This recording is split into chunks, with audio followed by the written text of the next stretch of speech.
and third Kumar Jamatia Kumadidin. Third Tilak Kumar Jamatia.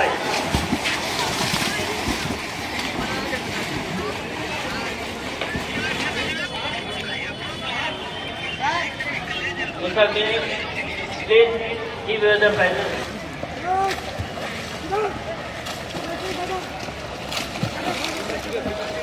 আমরা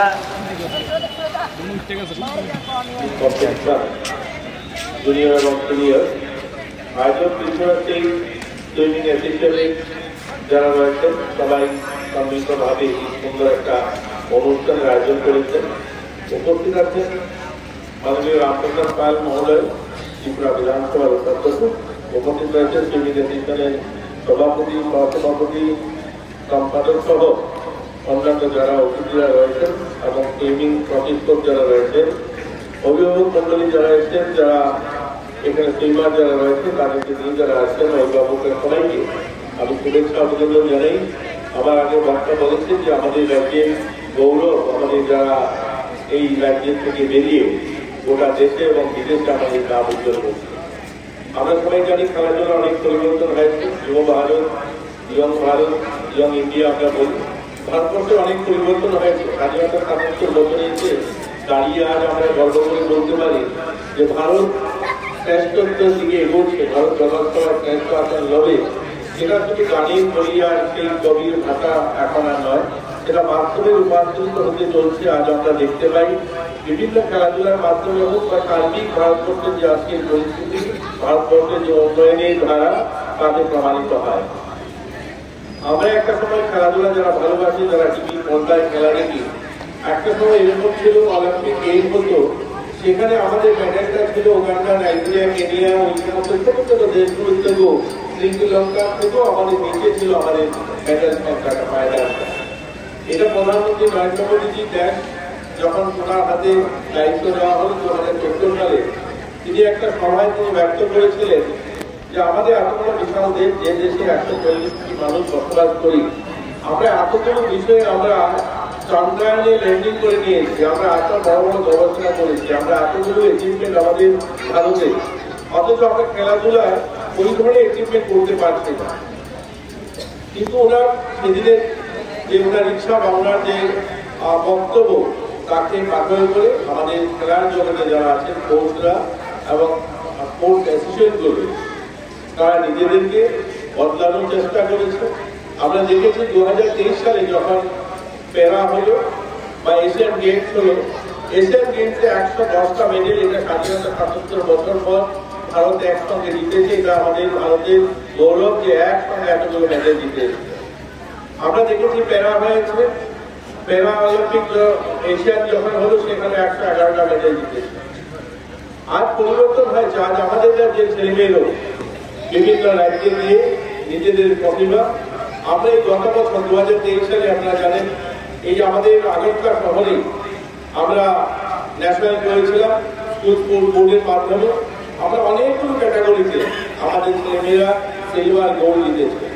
আমাদের ত্রিপুরাতে যোগা হয়েছিল, ন্যাশনাল যোগা হয়েছে ইউনিভার্সিটি গেম। গুয়াহাটিতে প্রত্যেক ক্যাটাগরিতে খেলা হয়েছে। শুধুমাত্র যোগাটা আমাদের রাজ্যে আমরা অনুষ্ঠিত করেছি।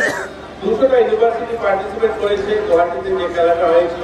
সেই 200টা ইউনিভার্সিটি থেকে যারা যারা যোগায় ভাগ নিয়েছে তারা আমাদের ত্রিপুরাতে এসেছিল এবং ত্রিপুরা সেখানেও আমরা দ্বিতীয় হয়েছি। তো আমরা বিভিন্ন জায়গায় আজ যেখানে যারা মেয়েরা সিলভার যারা রয়েছে দুজন, তারা আমাদেরকে দেখিয়ে দিয়েছে যে যদি ইচ্ছা থাকে আমরা আমাদের লক্ষ্যে যদি আমরা স্থির করি তাহলে আমাদেরকে কেউ আটকাতে পারবে না। এর আগে আমরা 2023 সালে শীতল দেবী, আপনারা সবাই জানেন যে কাশ্মীরের মেয়ে, তার 2 হাত বিহীন অবস্থা তার জন্ম হয়েছে। ক্রমশ সে বড় হতে শুরু করলো, যখন বুঝতে শুরু করলো তখন মাকে সে বললো যে মা, আমাকে তুমি কতদিন এভাবে লালন পালন করবে, কতদিন তুমি আমাকে এক জায়গা থেকে এক জায়গায় নিয়ে যাবে, কতদিন তুমি আমাকে খাইয়ে দেবে, আমার দুটো হাত নেই, আমি কি করে বাঁচবো, আমাকে এমন কিছু করতে দাও যেটা আমাকে গোটা ভারতের মানুষ, গোটা পৃথিবীর মানুষ জানে। তার মা তাকে মাঠে নিয়ে যায় এবং তাকে বলে তুমি ধনুষ চালাতে শিখিলে। তো ধনুষ চালানোর জন্য হাত চাই, কিন্তু মেয়েটা দুটো হাত নেই। তো তো ধনুষটা চালাবে কি করে? তার মা তাকে চেয়ারে বসিয়ে পা দিয়ে ধনুষ চালাতে শুরু করে এবং তার সেই প্রয়াস এই 2023 সালে সেই 23 বছরীয় সেই বালিকা পৃথিবীর সর্বশ্রেষ্ঠ খেলোয়াড় হিসাবে, পৃথিবীর শ্রেষ্ঠ প্যারা খেলোয়াড় হিসাবে তাকে স্বীকৃতি দেওয়া হয় এবং এশিয়ান গেমসের গোল্ড জিতে এসে, সিলভার জিতে এসে এবং ভারত সরকার রাষ্ট্রপতি ভবনে আমরা দেখেছি এবার যখন 26শে জানুয়ারি অনুষ্ঠিত হলো রাষ্ট্রপতি ভবনে একসঙ্গে ওই রাষ্ট্রপতি ভবনের হাজারো হাজারো মানুষ যারা উপস্থিত ছিল সবাই দাঁড়িয়ে করতালি দিল যখন সে পদ্মশ্রীটা দিল। যে এরকম যদি ইচ্ছা থাকে তাহলে কোনো পরিস্থিতি আমাদেরকে আটকাতে পারে না। আর এই রাজ্যের সরকার, রাজ্যের মুখ্যমন্ত্রী তিনিও একজন অ্যাথলেটিক, তিনিও একজন খেলপ্রেমী মানুষ, তিনিও অনেকগুলো টুর্নামেন্টে অংশগ্রহণ করেছেন ওনার ছাত্র জীবনে। এখন খেলাধুলায় এগিয়ে যান তিনিও চান। এটা প্রথমবার হবে ত্রিপুরা পূর্ণ রাজ্যের মর্যাদা পেয়েছে 51 বছর পর। আমি একজন স্পোর্টস মিনিস্টার হিসাবে এখানে আপনাদের দাঁড়িয়ে থেকে বলতে পারি সেটা গর্বের বিষয় নয়। মাননীয় মুখ্যমন্ত্রীর আদেশ সে অনুসারে আমরা প্রথমবার আমাদের রাজ্যে যে সমস্ত ছেলেমেয়েরা গোল্ড, সিলভার এবং ব্রোঞ্জ জিতে এসছে তাদেরকে আর্থিক সাহায্য আমরা করেছি। আমরা যারা গোল্ড জিতে এসেছে 1 লক্ষ টাকা দিয়েছি, যারা সিলভার জিতে এসেছে তাদেরকে 50,000 টাকা দিয়েছি, যারা ব্রোঞ্জ জিতেছে তাদেরকে 25,000 টাকা দিয়েছি এবং গত অর্থ বছর আমরা 70 জনকে এই ধরনের আর্থিক সাহায্য করেছি। এটা প্রথমবার হয়েছে ত্রিপুরা রাজ্যে একসঙ্গে এতগুলো ছেলে মেয়েদেরকে আর্থিক সাহায্য দেওয়া হয়েছে। আমি এই এসোসিয়েশনের সাথে যুক্ত হয়েছি অনেকদিন হয়ে গেছে, মোটামুটি 4-5 বছর হয়ে গেছে। তার আগে আরো এইরকম দুটি এই ডিস্ট্রিক্ট ওয়াইজ কম্পিটিশন হয়েছিল, আমি উপস্থিত ছিলাম, বাকি গলিতে থাকতে পারিনি। এবার মনে হয় প্রতিযোগিতা অনেক বেড়েছে, কিন্তু তারপরেও আমি বলবো যে আমাদের অনেক খামতি আরো রয়ে গেছে। ডিস্ট্রিক্টগুলির মধ্যে অনেক দুর্বলতা চলছে, সেইগুলিকে আমাদের দায়িত্ব নিয়ে আরো এগিয়ে যেতে হবে। আমাদের যারা আমরা এই অর্গানাইজেশনের সাথে যুক্ত আছি, আমাদের আরো একটু আমাদের ভবিষ্যতে যারা এই রাজ্যের যারা যোগ্য যারা সাঁতারুরা আছে তাদেরকে আমরা কিভাবে এগিয়ে নিয়ে যেতে পারি, তাদের যে ট্যালেন্ট সেটাকে আমরা কিভাবে ত্রিপুরা রাজ্যের সাথে আমরা তাদেরকে কাজে লাগাতে পারি, সেই দিকে আমাদের আরো একটু দৃষ্টি দেওয়া আমাদের মনে হয় সকলের কর্তব্য। এখানে আমাদের মাননীয় মন্ত্রী সাহেবও আছে, আমি ওনাকে বলবো যেটা সবচেয়ে বেশি সমস্যা আমাদের এই সংগঠনের মধ্যে যে আর্থিক অনটন, এটা আমি আসার পর থেকেই আমি দেখছি। সাঁতার আমাদের এই খেলার জগতের প্রত্যেকটি খেলাই আমরা বলে থাকি বা বলি, এবং সেটা আমাদের নিজেরও আমরা পরীক্ষিত। তো খেলা হচ্ছে আমাদের জাতি বলি বা আমরা প্রত্যেক ব্যক্তি বলি, খেলার মাধ্যমে নিজেকে আর্থিক, মানসিক, শারীরিক ভাবে আমরা সর্বদিকে সুস্থ রাখতে পারি। সেই জন্য খেলার সাথে যুক্ত থাকা মানেই হচ্ছে নিজেকে সুস্থ রাখা, সম্পূর্ণভাবে সুস্থ রাখা। তার মধ্যে এই খেলার মধ্যে যে সাঁতার, সেটাকে আমরা যেভাবে খেলা হিসেবে মনে করি সেইভাবে আমি মনে করি এই সাঁতারের মাধ্যমে আমরা নিজেদেরকে, আমাদের নিজের শরীরকে আমরা সর্বদিক থেকে, সেই ছোট শিশু, বৃদ্ধ হোক, বয়স্ক হোক, আমাদের সাঁতারের মাধ্যমে আমাদের নিজের শরীরকে সুস্থ রাখতে পারি এবং সুন্দর শরীর হিসেবে গঠন করতে পারে। এই সাঁতারই একমাত্র আমাদেরকে সুন্দর শরীরকে আরো সুন্দরভাবে গঠনে যদি আমরা করার ইচ্ছা প্রকাশ করি, তাহলে সাঁতারই একমাত্র তার রাস্তা। কারণ সাঁতার মানুষের জীবনে যে রকম সুস্থ বা শরীরকে সুন্দর গঠন করে থাকে, তারপর পাশাপাশি আমাদের এই মানব জীবনে অনেক দুর্ঘটনাও ঘটে। আমাদের পিতা মাতাদের মধ্যে একটা জিনিস আমি শুনে থাকি যে অনেক ছেলে মেয়ে এই আগরতলা বিশ্বাস করে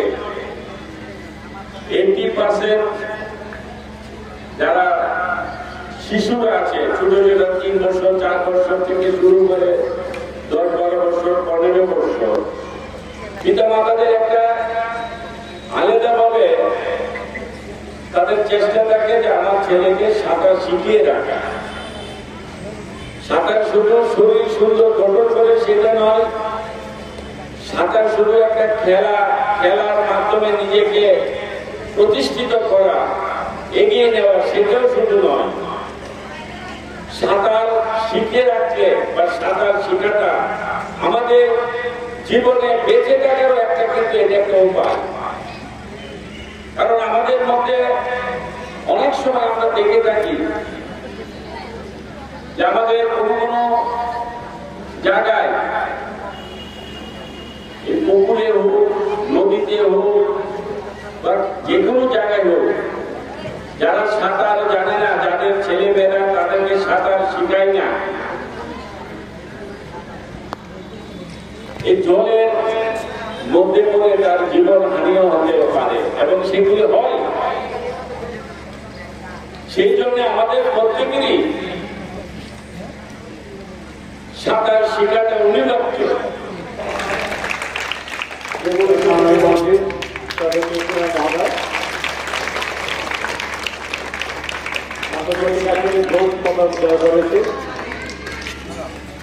এবারে সংগঠিত করছে শ্রমিক বর্মনকে। তো এই আসলে এবার ক্রীড়া পর্ষদ আমাদের যে আর্থিক সাহায্য গত বছর দিয়েছিল, সেখান থেকে আমরা এই তুলে আনতে পারি। আমরা রাজ্যের যে সাধারণরা গোয়াই, গণপতি এবং সাউথ, আমরা একটু এই বছর আমরা আনন্দিত যে আমাদের মধ্যে আমাদের ক্রীড়া দপ্তরের মাননীয় অধিকর্তা শ্রী এলজিনাথ মহাজা আমাদের এসে করেছেন। আমরা অত্যন্ত আনন্দিত। আমরা এই বছর হিসাবে উপস্থিত আছেন ত্রিপুরা রাজ্যের যুব বিষয়ক এবং ক্রীড়া দপ্তরের মাননীয় মন্ত্রী মহোদয় ত্রিপুরা রায়, উপস্থিত আছেন প্রধান অতিথি তথা এই সাঁতার সংস্থার যিনি সভাপতি শ্রী রামপ্রসাদ পাল মহাশয়, ডেপুটি স্পিকার। আমাদের মধ্যে উপস্থিত আছেন আমাদের ভাইস প্রেসিডেন্ট, এই সভা যিনি সভাপতিত্ব করছেন শ্রী কৃষ্ণ সিং থাপা, যিনি এককালে ত্রিপুরা রাজ্যের সেরা সাঁতারু ছিলেন।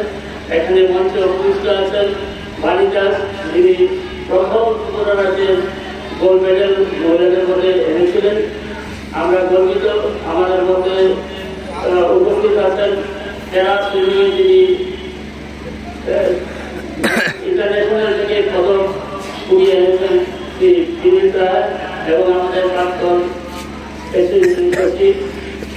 জেলা থেকে আগত সাধারণ ভাই বোনরা এবং অফিসিয়াল। আমি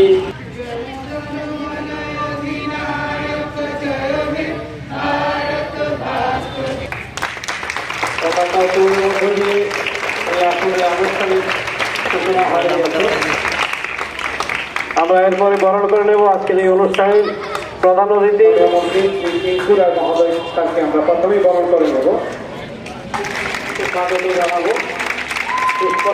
আমরা বরণ করে নেব। তারপর থেকে করতালির মধ্য দিয়ে আমাদের অতিথিদের সুস্বাগত